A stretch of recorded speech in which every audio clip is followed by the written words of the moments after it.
Hello दोस्तों, रियांस competition class में आप सभी का स्वागत है। दोस्तों, आज मैं एम्प्लॉयबिलिटी स्किल की सेकंड क्लास को लेकर आया हूँ। जिन्होंने मेरी पहली क्लास नहीं देखी है पार्ट 1, वो जाके पार्ट 1 को देख लें। पार्ट 1 में मैंने 5x के सारे कंसेप्ट को क्लियर कराया था।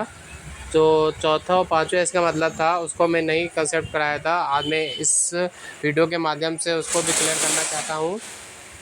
उम्मीद करता हूँ कि आप सभी लोग अच्छे होंगे। तो चौथे इसका मान होता है स्टैंडर्डाइजेशन, जिसको हिंदी में मानकीकरण कहते हैं।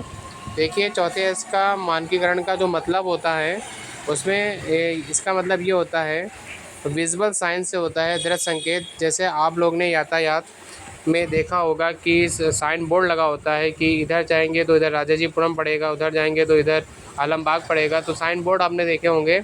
इसी तरह इसका मतलब ये होता है, जो हम लोग पहले 3S का मतलब जान चुके थे, उन्हीं में से जो अभी तक हम कर चुके हैं, तो उसका हम एक साइन बोर्ड तैयार कर लेते हैं।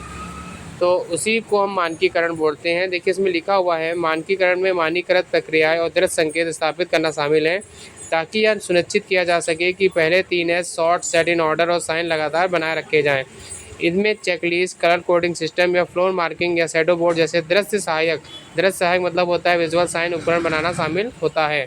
उदाहरण है जैसे गोदाम की व्यवस्था में मानकीकृत प्रक्रियाओं में उचित रूप से भंडारण और सूची को एक दूसरे के ऊपर रखने के लिए दिशा निर्देश, विभिन्न उत्पाद श्रेणियों के लिए रंग कोडित क्षेत्र तथा दृश्य फ्रज चिन्ह आदि शामिल होते हैं, जो यह दर्शाते हैं कि उपकरण कहाँ पार्क या संग्रहित किए जाने चाहिए।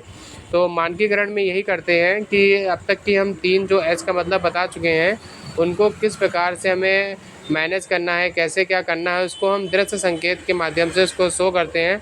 हॉस्पिटल में भी आप अगर जाते हैं तो वहाँ पर भी साइन बोर्ड लगते होते हैं कि फर्स्ट फ्लोर पे ये अधिकारी बैठते हैं, सेकंड फ्लोर पे ये अधिकारी बैठते हैं, थर्ड फ्लोर पे ये अधिकारी बैठते हैं।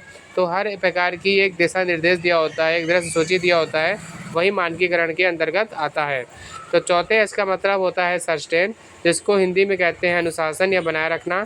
इसमें क्या होता है दोस्तों, इसमें जो भी देखिए, कोई भी एक संगठन या फिर कोई भी एक ऑर्गेनाइजेशन है, वो 2 पहलुओं पे चलती है। एक तो वहाँ के एम्प्लॉय के ऊपर और एक तो मैनेजर के ऊपर। अगर दोनों की सहभागिता होती है तो कंपनी अच्छे से इम्प्रूव करती है, अच्छे से ग्रोथ करती है।